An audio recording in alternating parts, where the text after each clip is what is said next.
Hi guys. It's really insane that the mental game is the reason that most of you are not achieving your poker goals, yet nobody ever talks about it. No one ever talks about the mental game when the mental game is the number one thing that's killing the prospects of most poker players. It's crazy. What can you do about that? Put the technical study material aside for just half an hour, put the poker client away for half an hour, and just watch this video start to finish. I guarantee you it's going to be a game changer. Before we get into the 5 mental game traps that are slaying most poker players and stopping them achieving their goals, let's look at something really embarrassingly silly that makes me look like a complete bozo. Let's get started. Hope you like it.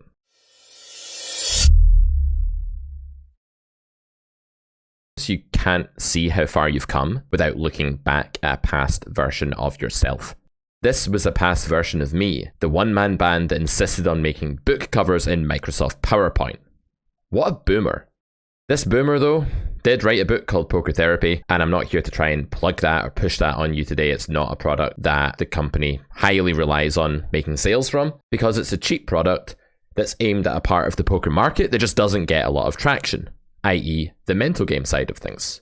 But this mere fact that the mental game side of things doesn't generate a lot of sales for poker training companies is testament to the fact that poker learners are looking in the wrong place. Because believe you me, the leaks I'm going to outline today that are covered in Poker Therapy, I'm going to pick the top 5, the 5 that I think are most important and applicable to you, and that'll have the biggest impact for you to fix. They are so widespread. I'm going to make a bet with you guys right now. I'm going to wager with you that 4 or 5 of these leaks apply to you. In some rare outlier cases, it may only be 3. I'd be highly surprised if only 1 or 2 leaks apply to you, and I'll be absolutely flabbergasted if none of them do. Let me know in the comments. I do read the comments. I have the YouTube Studio app. I scroll down and look at comments on a near daily basis. I don't get a chance to reply to them all, but I do read them. I'm not as much of a boomer as I was when I made this book cover. I've got some technological grasp right now. I will see your comments. I'll maybe get back to you. But it'd be really cool for me to hear from you how many of these leaks apply, what your experiences with the mental game, how did these resonate with you, how do you feel about it after watching this video? Do let me know in the comments and just say like 1 out of 5, 4 out of 5, 5 out of 5. Let me know how many of the 5 leaks apply to your game. Let's get started with leak number 1, and I'll also just explain the mental game coaching method used in this book and in some of my private coaching lessons. This is the template thought process used in Poker Therapy. I want to start with this so that you guys can see how we're going to be approaching the mental game leaks that are holding you back that we're going to fix today. Yellow boxes are triggers. They're something that's out with your control that happens to you in the external world. Green and red boxes are your brain's interpretation of those situations, your initial reaction and how you make sense of them. An interpretation can either be good or it can be bad. Good interpretations are green boxes. We want to keep these. They generally lead to good responses, which are green circles. Bad interpretations are red boxes, which lead to red circles, bad responses, basically. So the premise of this book and my kind of thesis as a mental game coach is that most of the things that we do wrong mental game wise at the poker table, when we make a play that we know we shouldn't make and our mental game is causing us to make errors, those errors occur because we have interpreted a certain trigger wrongly, and that's very often a subconscious thing that we've done without even thinking about it. For example, let's say that you're walking down the street and a car splashes you with a puddle right next to you and it goes all over your new trainers. That's the trigger, right? That's the yellow box, the thing that happened in the external world that's out with your control. Now imagine the right interpretation to that. What would that look like? It would be something like, oh no, that's bad. How will I solve this? And you'll then enter a response program in your brain of like problem solving. I'm going to go into that nearby store or cafe and I'm going to like get some towels out of the bathroom and I'm going to like dry off my trainers and wash them or something like that. Or maybe I'm just going to like go back home and change my shoes. Or maybe I'm just going to rationalize it and it's not going to be such a big deal. But if you have the right interpretation, then you're likely to have a good response. A bad interpretation of that or a wrong interpretation of being splashed by that car could be something like, that asshole has tried to ruin my trainers. It could be something like that. Then the bad response would obviously be chasing after the car, shouting profanities. That's just a one-off example. We're now going to move on and see how this applies to poker and meet the 5 mental game leaks that are holding you back. So this is I Don't Believe You. It's the name of our first misfire or mental game leak for today. The trigger here is that villain makes a large bet. That's an event that was out with your control. You're now facing this large bet, and I think it should go without saying that in this hand, you don't have the nuts. You have a hand that's probably a bluff catcher that beats all bluffs but doesn't beat any value bets or something like that, and it's not clear that you should call. It's certainly not like an auto calling, obvious printing money spot. Now, the bad interpretations that normally come with the sort of stationary players, I don't believe you, sheriff, gonna call you down, mental game leak, are things such as, my resources are under attack, or he is claiming to have a good hand. He is saying he has a good hand. It could even be something as simple as, this player is bullying me. I am under attack. It might not even be my resources are under attack. It may well be, I am under attack. There are many different faulty interpretations that accompany this sort of leak. The first thing that you should do here is just maybe decide which of these applies to you. What is your faulty interpretation of this spot? Do you feel threatened by the bet? Do you feel that someone is trying to pull the wool over your eyes or get one over on you when they bet? Do you feel that folding is totally unacceptable? These are all faulty interpretations of facing a large bet. This then leads towards disbelief. I don't think he's got it. They can't have it every time. I think he's full of shit. I think he's bluffing.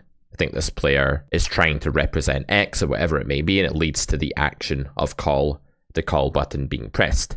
Sometimes I don't believe you can be mixed with another misfire that we're not going to talk about too much today, but I'll just briefly mention it, which is this sort of escalating pot committed feeling.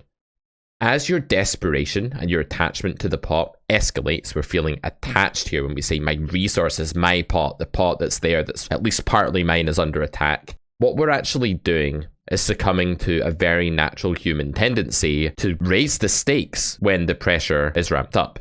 So when you've committed resources to something, and then those resources are threatened, your brain's initial response is to raise the stakes, is to go all in, is to choose fight or flight. It's to do something about it to try to secure the resources that you've already committed. It's very linked to the sunken cost fallacy. All of these things, all of these different interpretations can lead to this disbelief that then leads towards calling. Or this disbelief might not even be an outright skepticism of the opponent and that they're bluffing. It could just be a desperation that you're just not willing to let the pot go. But in any case, this is the thing that we're trying to fix. Does this apply to you? Do you ever disbelieve people, feel like you're being bluffed or bullied, feel like folding is untenable due to being run over by an opponent and that being an unacceptable thing to happen to you? If you answered yes, then here is a potential solution. Again, the trigger never changes because that's the external thing that is out with your control. But when we apply a fix here, what we're really doing is trying to interpret the initial occurrence, the thing that happens, in a different way. And this interpretation isn't always going to be a conscious thing. Very often it's just going to be a subconscious response, a way of sort of seeing the situation.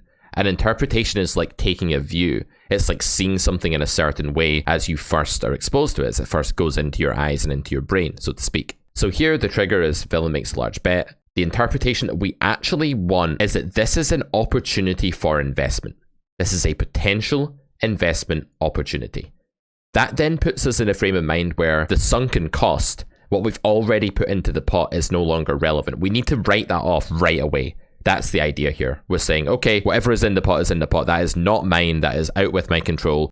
Yes, it does provide pot odds. It does provide some kind of incentive to call with hands that are losing more than they're winning. We do want to call a half pot size bet with 30% equity. That's a profitable thing to do.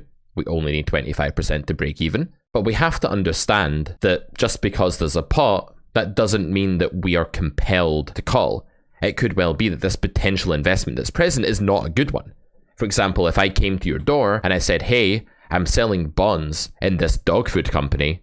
Would you like to buy a part of this dog food company? It's really on the up. You can see they make really quality dog food. You can have a look at this leaflet. Would you like to make a $200 deposit right here, right now?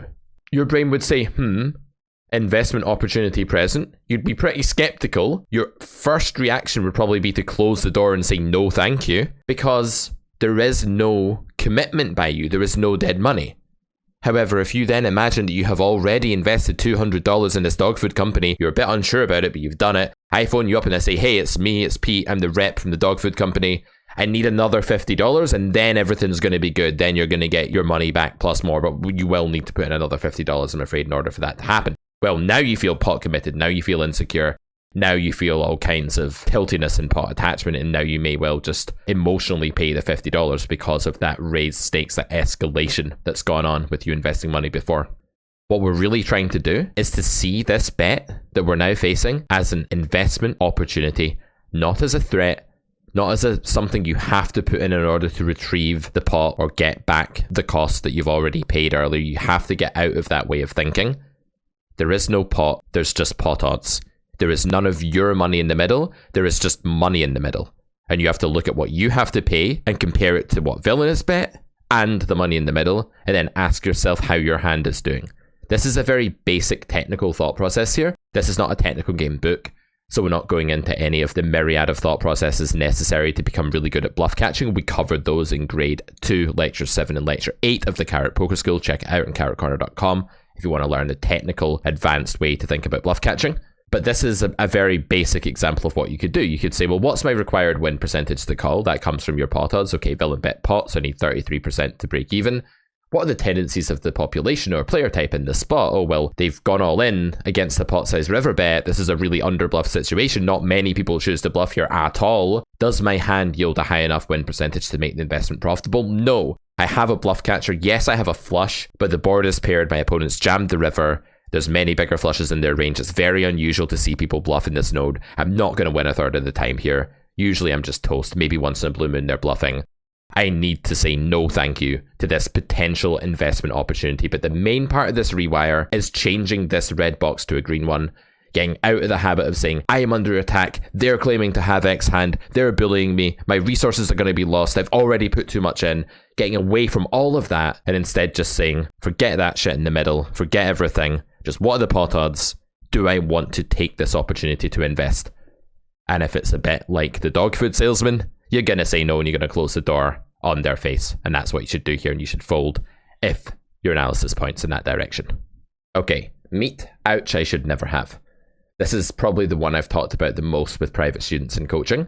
The trigger here is some kind of uncomfortable decision, usually facing a bet and deciding whether you want to continue. There are a couple of interpretations that usually go on here. One is bad and one is good. So the bad one, we want to rewire, we want to get rid of that. The good one, we want to keep. So the good one is that analysis is required. So when you face a raise on the turn, for example, there will be a part of your brain that goes, okay, I have to think about this. I have to make sense of this now. That's a good initial interpretation to facing the turn raise. A bad one is that dread that goes on behind the scenes. That is natural because when a human is faced with the daunting prospect of losing resources in the state of nature, that's really, really bad. Losing your food that you need for 2 days of survival is bad. It probably means that you may die. You may be too weak to hunt and gather, and you may not be able to survive and pass on your genes. That's very bad. That's the antithesis. That's what we don't want to happen as a human. So it's natural to feel that dread. But that significant chance of bad outcome feeling or thought, it may even be subconscious, this is the culprit, as we'll see later. The analysis required interpretation, this leads to us doing some decision making, doing some analysis, and usually making a logical investment. But what happens next is that sometimes we lose the pot, right? Even if we've made a logical investment, even if we've had a decent thought process, we still lose the pot. Maybe we fold and we start regretting that because we will never know, and maybe we should have called, and we have that sort of was I too timid there kind of dread. Or maybe we call and we lose, which is fine. Because when you call a river bet that's half pot, you can lose 70% of the time and still be printing money. Remember that, right? That's the pot odds thing that we talked about in the first one. But that hurts. And that losing the pot, there's an ouch there. And generally the first thing your brain will do, it'll say, that's wrong. Alarm bells. Resources were lost, therefore something has gone wrong. And it'll fill you with regret. That's the overwhelming feeling. But the significant chance of bad outcome, that dread that you felt earlier, your brain remembers that because emotions are really strong, they're really impactful. So as you're reeling from the loss and seeing that you ran into a flush and you're feeling terrible, you see the pot push towards your opponent, you're going, oh, that was probably bad. I shouldn't have called. You also remember the dread that you had earlier, and you also think, but I knew I shouldn't have called. I knew I shouldn't have. Ouch, I should never have. But that's not true. The dread that you experienced at that point was only a percentage dread. It was some of the time I'm going to lose the pot. You made your call because some of the time you were also going to win the pot, so this being one of the manifestations of you losing doesn't prove that you weren't winning enough to make the call. Logically, it makes a ton of sense. But here's the problem. The brain is not logical. These red rectangles, they are natural interpretations that the brain does because it's programmed to. It's something I call the alien world problem. The fact that poker has no evolutionary history for the humankind. It has no bearing on our innate decision making today because we didn't evolve to try to make a living as poker players back in the Stone Ages. We still have brains from the Stone Age living in this modern world where online poker is a possibility and a way of making money, no less. What we have to do here is, starting right from the beginning, when we face this uncomfortable decision the first time and we experience the dread, it's great to diffuse it there and then. Let's have a look at the rewire for this. So when your brain acknowledges that there's a chance of losing, try to actually say to yourself, the chance of losing this pot is an acceptable thing. Not that we want to lose or that we embrace losing, or we set out to lose, or we make calls that are minus EV because we just don't care if we lose. Not like that. Just that losing some of the time when we make investments is okay. It's normal. It's part of poker. So when we feel that dread of I might lose this pot, the right response is, and so what? Sure, that's the game you've chosen to play. You've got to roll with the punches sometimes. You simply have to accept loss. It's inevitable. If you are so averse to loss that you avoid making investments that you should be making, you've got no chance. We've talked about this before. I talked about this in my The Reason Your Graph Looks Like This video that came out recently. That wasn't the exact title, but yeah, we talked about it then. We want to be calm and we want to have accepted the chance of losing, and moreover, accepted the fact that losing can accompany a good decision. And if we can get that into our head before we do anything, then this logical investment and making a call and then losing the pot doesn't have to lead to any feedback. Yes, you'll still feel bad. You're always going to feel like a twinge of, ouch, that was rough. I'd rather that didn't happen when you lose, and that's totally okay. What's not okay is when there's an instant judgment of, therefore I shouldn't have done that, and even worse, when it relates back to the, and I knew it because I experienced dread. So by disarming the dread at the moment where you feel it, and also disarming this instant judgment that happens when you lose, you can execute a two-pronged assault on this mental game leak. You get rid of the dread that you feel in the first instance before you call, and then after you call, you reject the initial feedback that your brain wants to take from the loss that your play was wrong. You need to reject that and say, this is not feedback. Alright, this is one I still get to this day really badly, and I have to work on it all the time. It concerns bluffing. It's something that happens just after you bluff, and it's really, really bad for your game. The trigger here is that you have made an investment. Let's just go with a bluff in this case. You have overbet the river for 1.5x pot. You've jammed in a 3-bet pot in the end for like a lot of big blinds. And your brain starts to hope. It thinks that hope is beneficial. Generally, hope is a useful mechanism for us in life. If we don't have any hope, we're not motivated to take risks. We're not motivated to take good risks. So hope does have a benefit in life. In poker, however, we need to get into the mindset that whether a bluff works or not is not actually the point. And that's super difficult to do, because when you're bluffing, it feels like life and death. It feels like you're stealing from the cookie jar, and if you get caught, you're going to be executed, and if you don't, you're going to get a wonderful cookie. Not sure that trade-off is quite there. It depends how much you like cookies, but you get the point. So this is the bad thought process here, that hope is beneficial. Or more importantly, maybe I would rewrite this today if I wrote this book again, and I wouldn't say hope is beneficial. I would say it matters whether this works. That's the bad interpretation. It matters whether this works. Whether this works is important to me. That is the thing we need to change. Then if you win, you experience this elation. You shouldn't be elated when your bluffs work. If you're like elated and relieved like beyond all belief when your bluffs work, you were stressing and caring far too much, and it means that if they didn't work, you were going to feel dreadful, and that's very, very bad. So if you find yourself extremely relieved and or extremely happy when you get a bluff through, that probably means that there's too much hope and there's too much caring about the result of this one iteration of the spot. When you lose, a feeling of despair or a feeling of ouch, I should never have, like we've just talked about, is really bad. So please fold, please fold, please fold is basically the misfire of when you make a big investment, usually as a bluff, and you put way too much of an emotional stake in the outcome of that one spot. What that will do is it will stop you wanting to bluff in future. You're going to end up with the plummeting red line that we warn you about in this channel all the time. You don't want to be like 85% of your peers. You want to be the 10 to 15% of people that I've taught that actually has a flat-ish red line. You don't want to have a hemorrhaging one.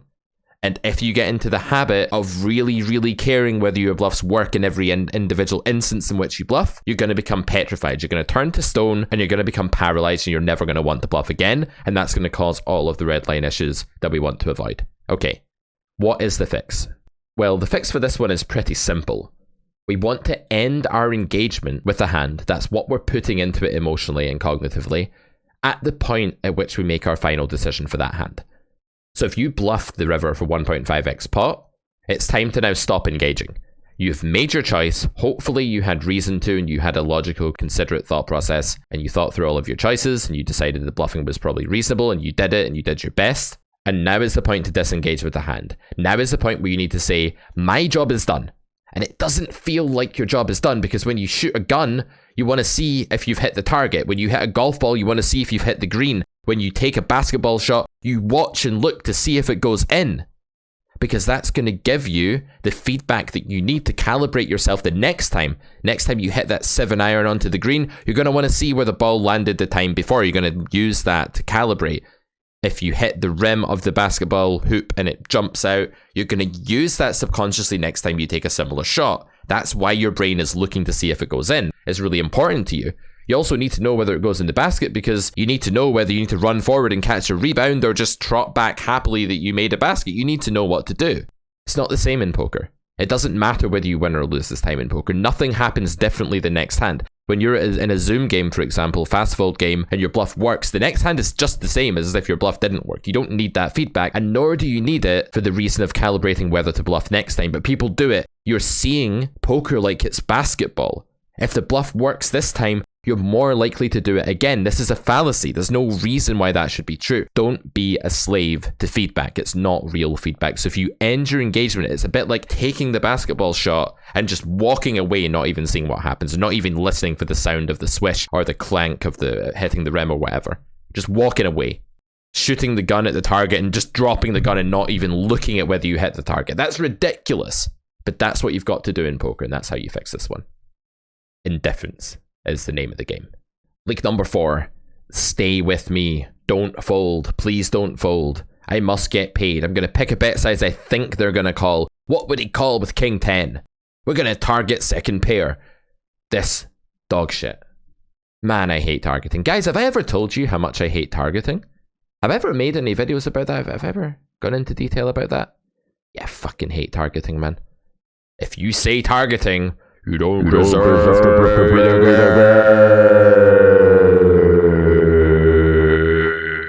game. So in Stay With Me, it's like stay in the pot with me, basically. Please don't fold. That's the idea with this one. The trigger is that a strong hand has been made. Hero has rivered it straight, has the immortal nuts, is never going to lose the pot, is feeling pretty good about it, but is itchy and restless and wants to get money in.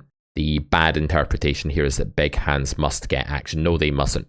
Big hands don't have to get any action. In fact, it's totally fine if you have a set and your opponent just folds. Because what are you going to do if they have Jack High on the flop? You're going to make them call a c-bet with Jack High, no redraw, no backdoor, no overs? No. You're not going to do that. So don't worry about whether you get paid or not. You really have to stop hoping. It's that hope, that craving, that fear that you won't make any money that causes people to size down and make really big mistakes. Keeping the opponent in the hand leads to bad slow plays. We've seen some checking mistakes recently when we've analysed some of my students' hands on this channel. We've also seen sizing mistakes where people size down, pray that their opponent will call, prioritize frequency of being called over the magnitude of the pot that you win. That's the wrong way to do it. The proof for this, the mathematical proof, and loads of GTO examples are in Grade 2 Lecture 6 of the Carrot Poker School, available, that's right, on carrotcorner.com. There's some sentence here about a hen that doesn't lay eggs. Not sure if we'll really need to talk about that. Let's move on to this little figure here. This is a very rough explanation of why you shouldn't focus on getting called.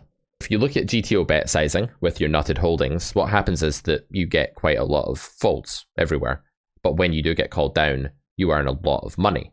When you use this lesser bet size, what happens is that you get less folds. So you're winning money more often, but you're not winning anywhere near as much. The pot is exponentially smaller. So in this figure, how high the line is, how big the bar in the bar chart goes, that's the size of the pot you're winning. And the number of bars is the amount of the time you're getting called down.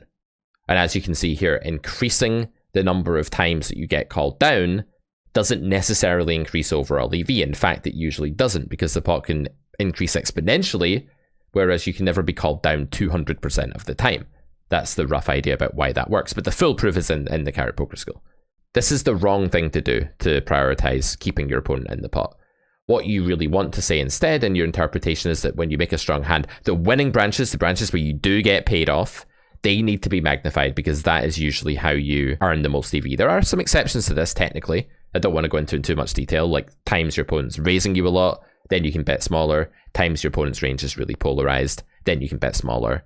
But yeah, your EV is going to increase here. That is the thing that's going to happen based on you building the pot more with your big hands. So get out of that mindset that you have to get paid or that you're owed something this time. Again, it's results orientation, right? It's like you take a shot in basketball, it has to go in. You really want it to go in. That's the whole point of taking the shot. But in poker, you just have to accept there's so much stuff that's out with your control. If you flop top set and your opponent flops nothing, you're going to bet and they're going to fold, and that's what should happen. Embrace that. You don't have to get paid, but you better make sure that when you do get paid, you make a good amount of money with your strong hands. So don't prioritize getting called. Prioritize what you win. Our fifth and final leak for today is called X, therefore Y. It's more of a rationality leak than it is an emotional one. The trigger here is that we have the opportunity to make an investment, as is very often the case. The good interpretation that usually happens first is that reasoning is required. That's a really good interpretation to have when you have a poker decision to make. Oh, I've got to reason. Not everyone gets there. You have players that just go, boom, call. I'm not thinking. I'm just pressing buttons. I'm just having fun. I'm drinking. I'm pressing buttons. I'm angry. I'm pressing buttons.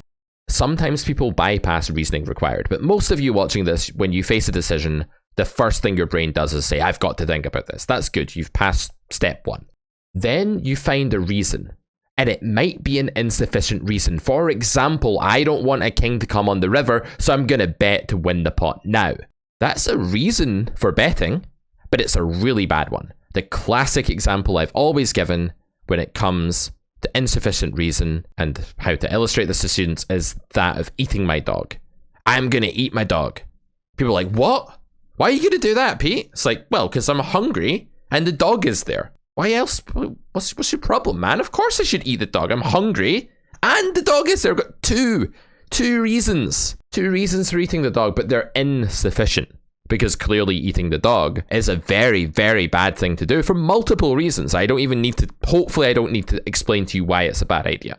If you're sitting there going, yeah, eat the dog. Yeah. Seriously got problems, mate. Like serious issues. You shouldn't eat the dog. Like the morality of that is just, let's just stop there. The problem is sufficiency. Eating the dog, it's not sufficient. Me being hungry and the dog being in the room, they're not sufficient reasons, although they are reasons. So when you say, I'm going to bet to target king 10, I'm going to bet to get the fold now and just win the pot, I'm going to bet to protect my hand, these are not sufficient reasons either. What would be a sufficient reason? Because this leads to bad investments, right? Investment is warranted. This is the next faulty thought process interpretation that goes on. Well, I found a reason to bet, so now I bet it's warranted, so now I bet. And you make a bad bet. Well, you have to put it through the sufficiency test, right? You have to do this. You have to say, okay, I've got an opportunity to invest. Reasoning is required. I found a reason, but I'm not done. I found a reason, yet I am not finished. It's not good enough. The thing is, in life, many things are straightforward. I need to leave the house, so I'm going to put my shoes on. Sufficient reason for putting your shoes on. You need to leave the house is a sufficient reason for putting your shoes on in almost all cases. So you're done. You stop right there. I need to drive my car to work, so I'm going to press the ignition button on the car. Or turn the key if you're boomer with like a really old car and you need to like go with the key. Same thing. Sufficient reason. I want to know what I need to do today at work, so I'm going to check my task list that my boss has given me. Sufficient. Poker's just not like that. Most reasons you come up with in poker when you're not a good player, they're insufficient. So what should you do instead? Put it through this test. Is the reason sufficient? How do you do that? Well, okay. I want to bet the turn because I have a good hand. Is that sufficient? The answer is no. And that's because check is another option that you've not compared to betting. So if you haven't compared an option with an alternative, then you can't have done a sufficient thought process. So when you say, I have the nuts, therefore I'm going to bet the river, that might be sufficient if you're in position and checking is terrible. But if you're out of position, it might not be the case that you should bet the river just because you have a value hand or you have the nuts. You might want to check raise instead. Ask yourself, have I compared my line to the other line, to the alternative line? If the answer is no, there's a very good chance your reason is insufficient. That's Poker Therapy, the mental game book where the Queen of Clubs therapizes the Jack of Diamonds on a sofa made in MS PowerPoint by a guy that couldn't be bothered finding a person with some actual design skills in 2019. I'm pleased to report that since 2019, Carrot Corner has gone from strength to strength. We now sell very professionally produced courses, which you can check out at our website, carrotcorner.com. I hope you enjoyed today's video. Remember, please let me know how many of the 5 mental leaks apply to you. If you just want to say 2 out of 5, 0 out of 5, 5 out of 5, let me know. But I bet it's 4 or 5 for most of you. Be interested to have a look at this. Alright, I'll see you in another video very soon. Bye for now.